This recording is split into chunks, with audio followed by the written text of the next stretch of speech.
کابو هر روشن هیوا داره صبینی روی وار هرم تو وفا یاری ماچ بیکن بیجی ماری همیز کن به هزاری ماچی نه نوروزی ده حتی نه شهید دروژا نوروزی ده چه بوی لسر قرار نوروزی چه بوی ملتك نو آواکر ولاتك نو آواکر فاتا بایاکی دمه دا قرارك دبس سببات فركبتنا ملتك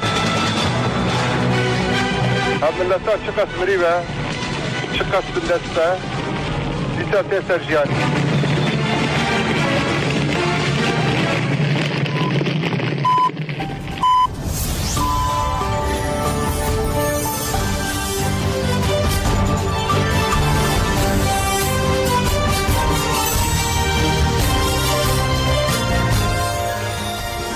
سڵاتان لەبێ هەموو کاتتان باش ڕێزان بە یارمەتیاوکاران هەوڵەکانی ئەمڕۆتان پێشکەشەکەین.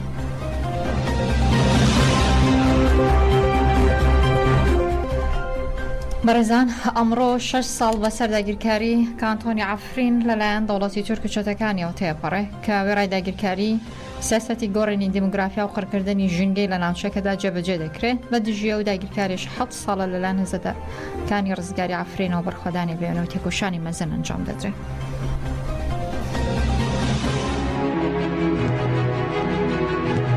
لە 20 کانونی دومی ساڵی 2018دا هێرشی سوپای داگیرکاری تورکیا و گروپە چەتەکانی بە بەکارهێنانی فڕۆکە و تانک و دەیان ئەمەری پێشکەوتوو بۆ سەر کانتۆنی عەفرین لە ڕۆژاوی کوردستان دەستی پێکرد. لە پاش داگیرکردنی شارەکە لە ژدەی ئاداری 2018دا بە سیستەماتیک دەستیان بە سیاسەتی گۆڕینی دیموگرافیای خێناویکردن بە تورککردن و تاڵانکردنی ئەو شارە کرد. بە گوێرەی سەرچاوەڕێمەکان ئێستا زیاتر لە 50 بۆ 60 بن کە و سەربازگەی سوپای تورکیا و چەتەکانی لە کانتۆنی عەفریندا هەیە کە تێیدا تەکنۆلۆژیای پێشکەوتووی شەڕ و چەکی قورسیان جێگیر کردووە لێەوە هێرش دەکەن سەر ناوچەکانی شەهبا و شەرا و شێراوە. هە لەگەڵ داگیرکردنی عەفریندا دەوڵەتی تورک و چەتەکانی دەستیان کرد بە کوشتن و ڕفاندن و دانیشتوانی ناوچەکە لە ماوەی ئەم 6 ساڵەدا زیاتر لە 800 کەس کە زیاتر لە 150 کەسیان ژنن لەژێر ئەشکەنجەدا شەهید بوون و نزیکەی 10,000 کەسی دیکەش ڕفێنراوە. زیاتر لە 100 گردی شوێنەواری مێژووی لە عەفریندا هەیە کە زۆربیان لەلایەن داگیرکەرانەوە هەڵکەندراوە تاڵان کراون. بە گوێرەی ئامارەکانی بەشی شوێنەوار لە ڕۆژاوی کوردستاندا 70 شوێنەواری مێژووی لە عەفریندا پاش دزینی ئاساوارەکەی خاپوور کراوە. لەو ماوەیەدا 30 بۆ 40 نزگە لەو ماوەیەدا 30 بۆ 40 نزرگە و مەزاری ئاینی پێکاتە و ئاینە جیاوازەکانی هەرێمەکە خاپوور کراون. گۆڕستانێک کراوە بە مەیدانی کڕین و فرۆشتنی ئاژەڵ. پاکتاوی ناسنامە و شوناسی کوردی شارەکان کردووەتە ناوی شەقام، گوند، نەخۆشخانە و شوێنەگشتەکان دەگۆڕن بۆ عەرەبی و تورکی. بۆ نمونە ناوی مەیدانی ئازادی لە ناوەندی شارەکە گۆڕاوە بۆ ئەتاتورک، ناوی شەقامی بازنەی نوورۆزیش کراوە بە سەلاحەدین، هەروەها ناوی شەقامی بازنەی کاوەی ئاسنگەریش کراوە بە چڵە زەیتون. لەگەڵەوەشدا ئاڵای دەوڵەتی تورک و چەتەکانی لەسەر هەموو ناوەندەکانی هەڵکراوە بە تەواتی بۆ بەناوچەیەکی سەربازی. هەروەها زمانی تورکی کراوە بە زمانی سەرەکی قسەکردن و هاوڵاتیان ناچار دەکرێت کە ناسنامەی تورکی دەربهێنن و بەلیرەی تورکی مامەڵە بکەن. واتە دەیانەوێت بەرگێکی نوێ عوسمانیزم بۆ شارە کوردێدا بتاشن. دەوڵەتی تورک و چەتەکانی ئیکۆسایدی ژینگە و سروشتی عەفرین دەکەن و 600,000 داریان بڕیوەتەوە. هەروە زیاتر لە 20,900 دار و زیاتر لە 44,000 هەکتار ڕەز و باخ و دارستانیان سوتاندووە. یەکێک لە مەترسیدارترین جۆرەکانی جینۆساید لە عەفرینی داگیرکرا و گۆڕینی دیموگرافیایەتکەیەتی پاش دەرپەڕاندنی زیاتر لە 400,000 هاوڵاتی شارەکە لەو 6 ساڵەدا بە پشتیوانی و ئابووری گروپە چەتەکان بە داگیرکردنی 25 گەڕێکی زیادەڕەویان دروست کردووە. لەناو ئەو گەڕەکانەدا ماڵی ئاوارەکان زیاتر لە 700,000 کەس تورکمان و عەرەبی فەڵەستینیان هاوردە کردو و نیشتەجێ کراون. بە گوێرەی یاسانی وڵاتیەکان هەمبوونی ئەم کردە و سیاسەتانە بە تاوانی جینۆساید هەژمار دەکرێت و یەک ئامانجان لە پشتەوەیە ئەویش تورکاندن و گۆڕینی ناسنامەی کوردی شارەکەیە بۆ ئەوەی لە ڕۆژاوی کوردستان دای ببڕن و بیخەنە سەر تورکیا. دوای 6 ساڵ لە داگیرکردنی عەفرین بە تەواتی لە پشتیوانی و هاوکاری ناوخۆیی و دەوڵەتیەکان دابراوە. نمونەش لە کاتی بوومەلەرزەکەی 6 شوباتی ساڵی ڕابردووی دەوڵەتی تورک ڕێگری کردووە کە هاوکاری مرۆیەکان بگات بە ناوچەکە و بەدایان کەس لە ژێر دار و پەردووی باڵەخانەی ڕووخاوەکاندا گیانیان لەدەستاوە. لە بەرامبەر هەموو داگیرکاری و ڕەفتارە مرۆڤکوژیانەی سوپای تورک و چەتەکانی لەو 6 ساڵەدا هێزەکانی ڕزگاری عەفرین بۆ ساتێکیش لە بەرخۆدان و تێکۆشان نەوساون. ماوەی 7 ساڵە ڕۆژانە شەقام و ڕێگا و کێڵگەی ناودارستانەکانیان کردوتە گۆرستان بۆ داگیرکەران و چەتەکان. بەپێی ئامارێکی نافەرمی هێزەکانی ڕزگاری عەفرین لە ماوەی 6 ساڵەدا زیاتر لە 3000 سەربازی داگیرکەری تورکیا بۆ چەتەکانیان کوشتووە کە بۆیان پشتڕاست بۆتەوە. ئەوە جگە لە کوشتنی ئەو ژمارە زۆرەی کە بە هۆکاری جیاواز لە ژمارەکەی دڵنیانە بوونەتەوە.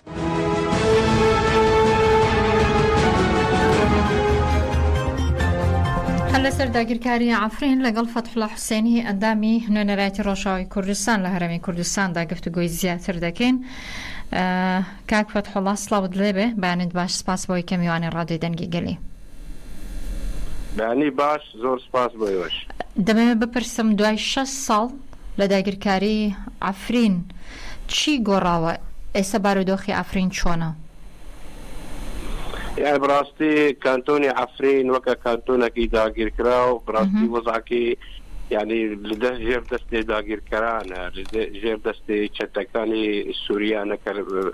بسوباين اجتماعي تيراسين فصائل جورا وجور بناوين جورا جور براستي تواني الروجانات در حق ملتين قومان در خسين سفيل كالأوشارات جين روجانا انتهاكات هيا بن بيكرني ما في مروف هيا يعني همو تشتي خراب وكو التوليك لكرد أكن أو كسانة أو شونانا يعني توزانة عفرين لا مشاركي داقر كريه وضعكي زور خراب خلقا كان يقومان همو دزان الكامبا كان شهبانا أواربونا دربونا أوجي لجير سايا كهيج هلوستكي ناف دولتي برابري تركيا نية تركيا جي بجاوي تجمناتي سيرينا توا كردكا وكانتون عفرين جي تايبت مندية كانتون عفرين كرجاء زياتر لنوت وشش دانشتني أو كانتون هميان كردبون أو جي تولايا كان لاي تركيا برابري نتوا كرد لرجاء واي كردستان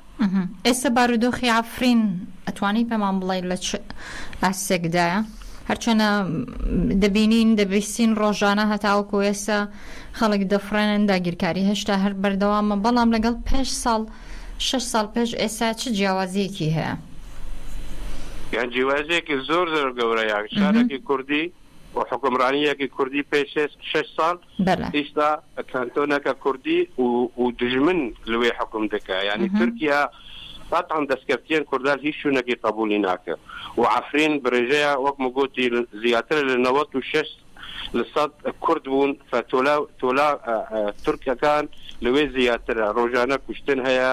سەربڕین هەیە، ڕڤاندن هەیە، داوای پەراکردن لە خەڵک هەیە، ماڵی خەڵک لەوان دەستێنن، ئەو کەسانێک کە لە کامپەکانی شەهبانە ڕێگری لەوان دەگرێت بگەڕێن شوونێ خۆیان، هیچ ئەمن و ئامانێک نییە. هەر کەسە کە نزیکی ڕێڤەبەریە خۆسەر بە دەستگیر دەگرێت، هەر کەسێک بوونی کوردەواری لێیەت شوونی سجنە. يعني همو بن بيكرني ما في مرونا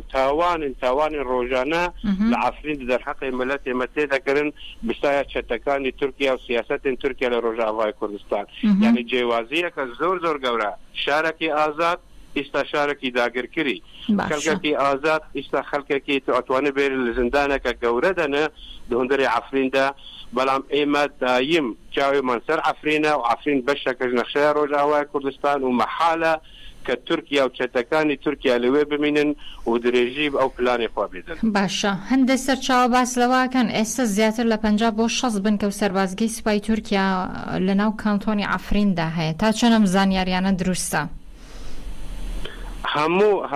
هەموو عفرین بە هەموو شارەکانی خۆ بە گوندێ خوا کە زیاتر لە 360 گوندن هەموو لەژێر داگیرکاریە تورکیا دەیت. تورکیا کریە اصلا تركيا سيري عفرين دكا وكو شاركي تركي استا علامه تركي علي تركي لوها ململانا بباري تركي تيدا كردن او كسانه كسرپرشتي او چتكان دكن تركن مدارسين تركي دبستان تركي لوهاتنا يعني زياتر لم اماره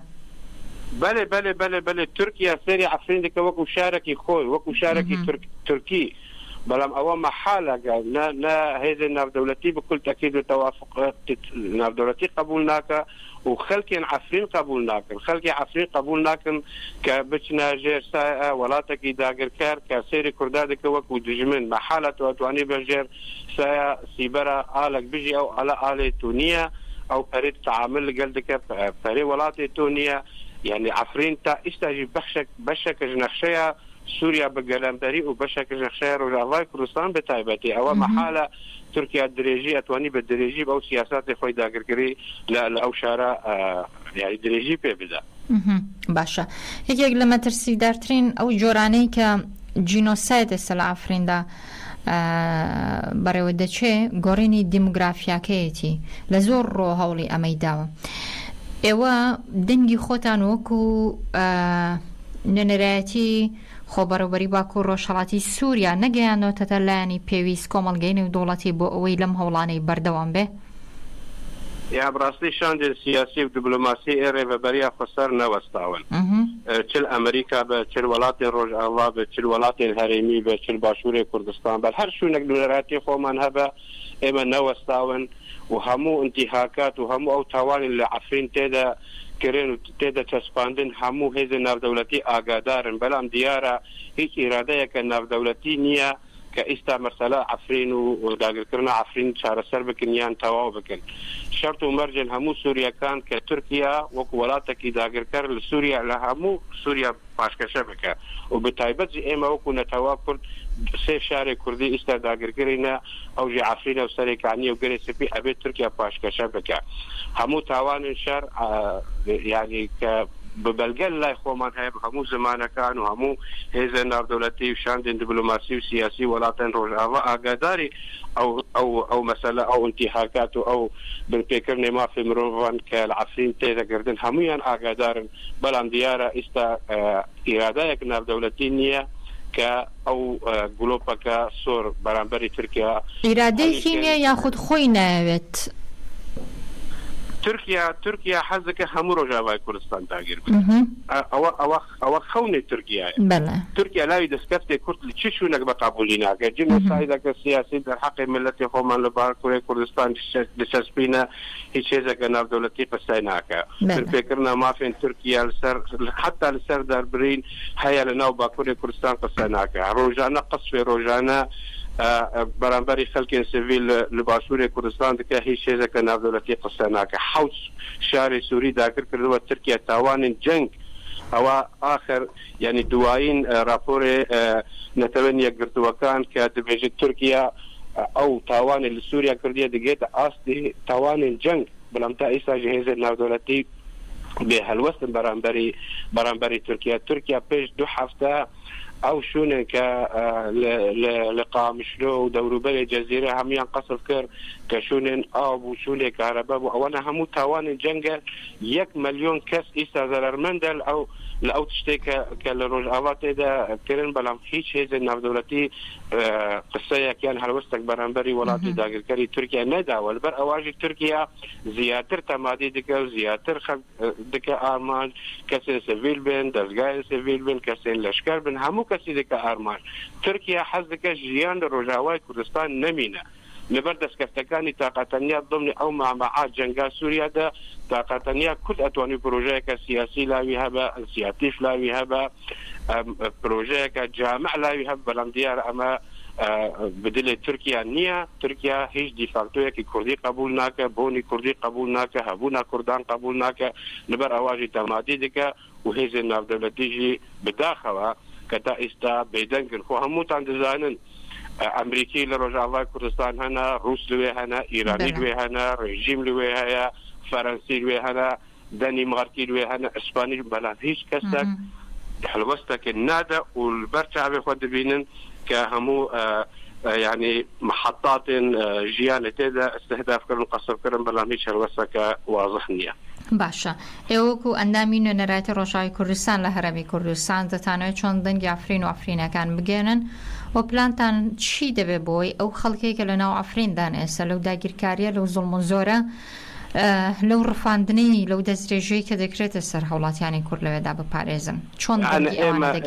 ئێمە لە هەولی بەردەوامن لەگەڵ ئەحزابین کوردستانی لە باشووری کوردستان ئەم ڕۆژی کۆنگرێکی ڕۆژنامەوانی مقۆمان هەیە بۆ 6 ساڵی داگیرکردنی عەفرین یعنی ئێمەجی لە گۆر پلانی خوا لە گۆر پەیوەندیان خوا لەگەڵ پارتیان کوردستانی خۆتان دەزانن ئێمە باشووری کوردستان واتەیە پەیوەندی لەگەڵ پارتیان کوردستانی ئەو پەیوەندیانمە هەیە و بەردەوامە و هەموویان دەزانن بەڵام پەیوەندیتان لەگەڵ هەموو لایەنە سیاسەکانی باشووری کوردستان خۆشە جگە لە پارتی دیموکراتی کوردستان خۆ ئەمە شتێکی واضحە پارتی دیموکراتی کوردستان سێری ڕۆژ ئاوا دەکە وەکە نەخشەیەکە غەریب یعنی وەکو نەخشەیەکە کوردی سێری ناکە خۆماژی نەتوانن پەیوەندی لەگەڵ پارتیەک بکەن کە ئەو پارتیە ڕێز بۆ ئەو پرۆژەیە سیاسی ناکە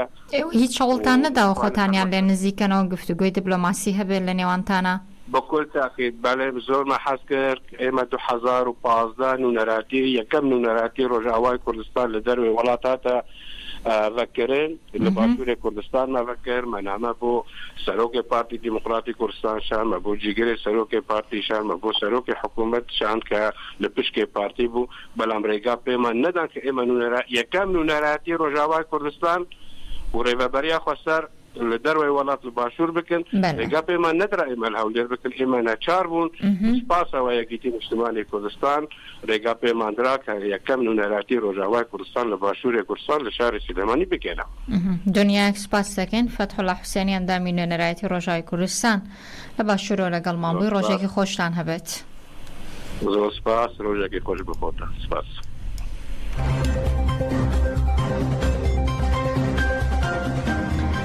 تاجه لپنجمین سالادی ببورن لششمین سالادی داگیر کردنی عفرین دا گربونوی که انجام دا و داله اوی بسر عفرین ناهی ناویانا دانوی همان پلان لسر شنگالی جبجه بکره بلام ایمه هیچ بریارک لدروی ایراده خومان قبول ناکن شخص حوال أبستادا وحوال باريندا وتبايي شهيدا كداين أم بيرتين وأبجنا خل برواندا تجمينن إيريشة سر عفرينة أم شر مزارتكن إيريشة ترسونك بون إيريشة نا إنسانيتي بون أم برخدانيا ملت خوي عفرينة أم لي بيروزيتكن أم جي واقع خلق شنغالي أم جي بشتاوانن إيريشة تركيا وحبشريكي دوي سر عفرينة ديسا خوازن بين سر شنغالي هفديتني العراقي وبدكي وتركيا بيغرا أم نراست بين واقع ملتي إيزدي إذا روكيد إيزديا وبرياري سردن أم جيباني دولتها عراقيتكن بين مشكلة شنغالي دا أو وكذا روكيت شنغالي بيغرا تشيبكن سراز بكن زاروكيت شنغالي يبشنا أسايشة إيزد خانينا يجشنا حق تركيا وبارتي شنغالي نينا برياري سر بدن زاروكي شنغالي برياري سر شنغالدن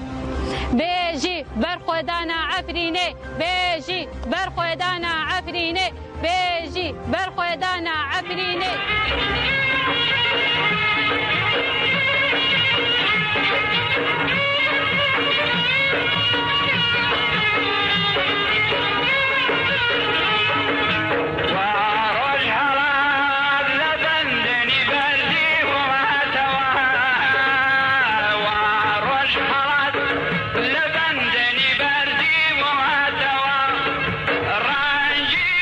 لپانزه نواندی باکوری کردستان و ترکیه نوروز پیروز کرد لوان جولمرگ شرناخ استانبول ازمیر دلوک تکرداخ و لپانزه نواندی باکوری کردستان و ترکیه جشنی نوروز پیروز کرد لباکوری کردستان و ترکیه انگی نوروز امسال به دروشمی هستا کاتی آزادی سرکوتنا پیروز دکره لو چارچشدا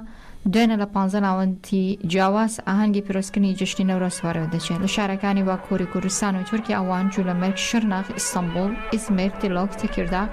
کۆجاعلی بۆرسا دەنیزلی عوسمانیا ناوچەی گیادینی ئاگری و ناوچەی سێوەرگ خەلفەتی و پەرسوس لە ڕووها ئاهەنگی نەورۆز بەڕێوەچوولە ئەنگەکاندا داوای ئازادی جەستی ڕێبەر ئۆجەلان و چارەسەری سیاسی پرسی کورد لە ڕێگەی دیموکراسیەوە کرا جۆش و خۆشی نەورۆز لەوان لە بەرەبەیانەوە دەستی پێ کرد خەڵکی و شارش لە بەرەبەیانەوە گروپ ڕویان لە گۆڕەپانی ئاهەنگی پیرۆزکردنی نەورۆز کرد لە بناری قەڵای واندا و هاوکات هەر لەو ئاهەنگانەی کە دوێنێ بەڕێوە دەچوو باسەوە دەکرێت زیاتر لە 7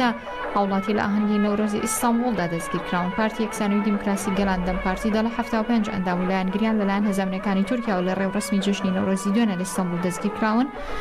و پارێزگاری ئیستانبولیش ڕاگەنراوێکدا دەستگیرکردنی 7 کەسی پشتڕاست کردوتەوانە بەپێی ئەو زانیاریانی کە دەستکەوتۆ لە کۆی گشتی ئەو 7 کەسە 55 پیاون و 15 ژنن بەڵام دەم پارتی دەڵێ 7 کەس لە ئەندام و لایەنگرانیان لەو ڕێوڕسمەدا دەستگیر کراون.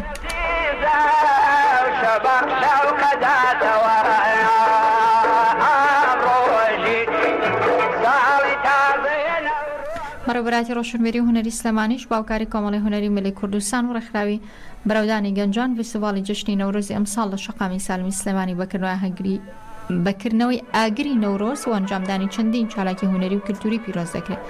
بەپێی ڕاگەنراکی لیژنی ئامادەکاری و فستیڤاڵی نەورۆز بە سەرپەرشتی و ڕێوەراتی گشتی ڕۆشنبیری و هونەری سلێمانی و بە ئامادەبوونی سەرۆکی کۆمەڵی هونەری میلی کوردستان و سەرۆکی ڕێکخراوی بەرەودانی گەنجان و ژمارەیەک لە ئەندامانی لیژنەکە کۆبوونەوە بڕیاریانداوە لەسەر چەندین چالاکی هونەری و کللتوری لە شەقامی سالم بۆ پیرۆزکردنی نەورۆز بە گوێرەی بەرنامەی فستیڤاڵەکە سەرەتاخوانی بەربان بۆ زیاتر لە 100 کرێکاری ژینگە پارێز ڕێک دەخرێت لە دوای بەربانگی ڕۆژوانانی چالاکیەکان دەست پێ دەکات تا درەنگانێکی شەو دەخانێت چالاکیەکانی جگە لە کردنەوەی مەشغەڵی نەورۆز بریتی دەبێت لە گۆرانی میوزیکی کوردەواری و چەندین نمایشی هەڵپەرکەی فۆلکلۆری کوردی و نمایشی چالاکی بەشی هونەری منداڵان و ئەسب سواری نمایشی ئۆتۆمبیلی کۆن و چەندین چالاکی هەماڕەنگ دەکرێت. ڕۆژێکی خۆشتان هەبێت.